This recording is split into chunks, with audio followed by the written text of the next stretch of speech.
तर मित्रांनो बघा, तुमका दाखवते मी चारव साईडीन नेट वगैरे लावलेला, कारण हे वरती पूर्ण जंगल हा, त्यामुळे प्राणी सरपटणारे किंवा पक्षी वगैरे येऊ शकतात, त्यामुळे सेफ्टीसाठी असा चारव साईडी तुम्ही कंपाऊंड करा. हे बघा,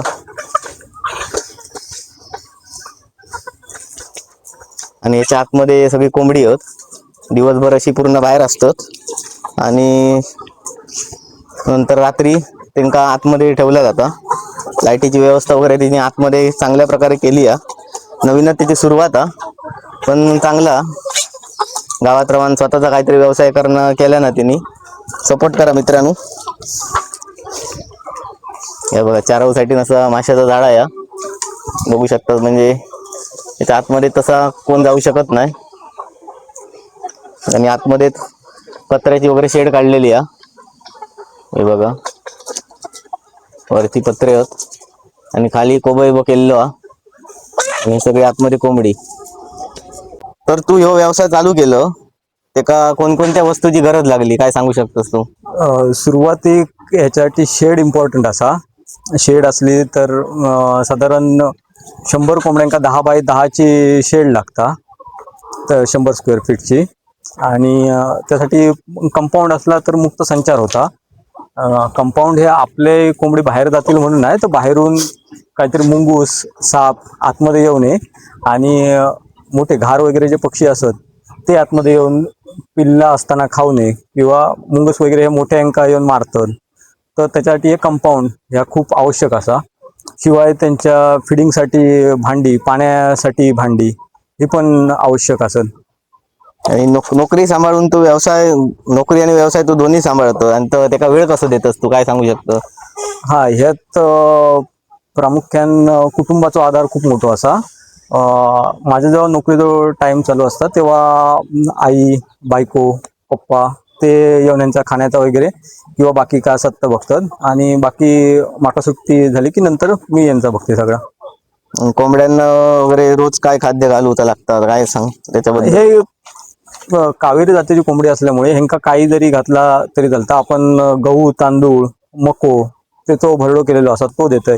त्यांचा खाद्य येतं, पण त्यांचा खाद्य देऊन पण आपल्याला परवडत नाही, कारण खाद्याची बॅग असं ती साधारण 1500 पर्यंत वगैरे जाता.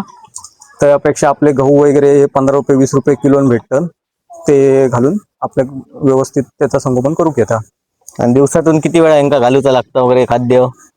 साधारणतः 100 कोंबड्यांका 10 ते 12 किलो खाद्य देऊचा लागता. आणि त्या सकाळी एकदा देतय, दुपारी, आणि आता संध्याकाळी परत एकदा देतले. कोंबड्या विक्रीसाठी आता तयार झालेले आहेत, आणि कोणाक जर आता होय असतील तर तुझा मी नंबर देस, तरी पण तू जरा तुझ्या सांग चॅनलला. कोंबडे जर कोणाक हवे असेल, कोंबडी असत. कोंबड्यांचा जे कोंबडी असत त्यांचा साधारण वजन 1400 ग्रॅम पर्यंत असा, आणि कोंबडे असत त्यांचे वजन साधारण 1800 ग्रॅम असे झालेले असत. 3.5 महिने झाल्यामुळे मी आता कोंबडी 300 रुपयाने विकतोय आणि कोंबडे 700 रुपयाने विकतोय. कोणाक हवे असले तर मिळतले. लोक आता बरेच मुलगे आपले गावातली काय असतील ते नोकरी धंद्यासाठी मुंबई जातात. बरोबर. त्याच्याबद्दल असं काहीतरी व्यवसाय त्यांनी चालू केल्यानी त्याच्याबद्दल म्हणजे तू काय सांगू शकतो त्यांका? हा, प्रामुख्यान अशी आवड असा हवी, आणि काही आता ह्यांचं पूर्ण शीट काढणे वगैरे असलं काम करू जे लाज वाटतं नाही. मी स्वतः IT केलंय, पण मी ह्या करतोय. ह्या आता मी केलेला असा आता साधारण 100 कोंबड्यांचा म्हणजे प्रायोगिक तत्वावरती केलेला असा. अजून वाढवतो माझा प्लॅन असा, पण यात पण फायदो असा, आणि गावठी कधी पण फायदोच असा. कारण एक कोंबडं जर प्युअर गावठी जर विकूक गेलो तर साधारण 900-1000 रुपयाशिवाय खालती कोण देत नाही. आणि तेच जर तुमका कॉर्पोरेटमध्ये जर कमवायचे असतील तर त्याच्यासाठी तुमका 1-1.5 दिवस घालवूक होया. त्यापेक्षा नोकरीसोबत हे कधी पण चांगलंच असा, आणि गावात रवाना आपल्या एकदम नैसर्गिक वातावरणात रवाक मिळता, आणि आपल्या गावात असं आयुष्य जगाक मिळतं.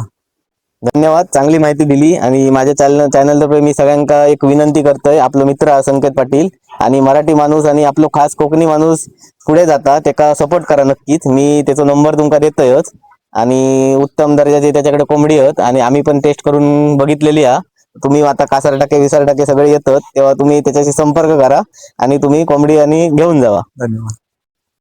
मित्रांनो, प्रत्येक कोकणी माणसानं असं काहीतरी आपण स्वतःचा करू खाया की आणि मुंबई पुण्यात नोकरी धंद्याक जाण्यापेक्षा गावात काहीतरी करणं या योग्य हा. तर मित्रांनो, आजच्या व्हिडिओमध्ये मी तुमचा माझ्या मित्रांनी केलेला कोंबडी पालनाचा व्यवसाय दाखवण्याचा प्रयत्न केलाय. व्यवसाय छोटा असांदे किंवा मोठा असांदे त्यात काय नाही, पण प्रत्येक कोकणी माणसांनी किंवा मराठी माणसात स्वतःचा व्यवसाय करणं ही खूप मोठी गोष्ट आहे. त्यामुळे तुम्ही पण व्यवसाय करा. आणि तुमचा जर आजचा व्हिडिओ आवडला तर तुम्ही नक्की लाईक करा, शेअर करा, कमेंट करा. आणि तुमचा कोकणातील असे रिअल व्हिडिओ बघू असतील तर कोकण कॅप्चरला सबस्क्राईब करा. चला तर मग भेटाया पुन्हा एका नवीन व्हिडिओ. तोपर्यंत बाय बाय.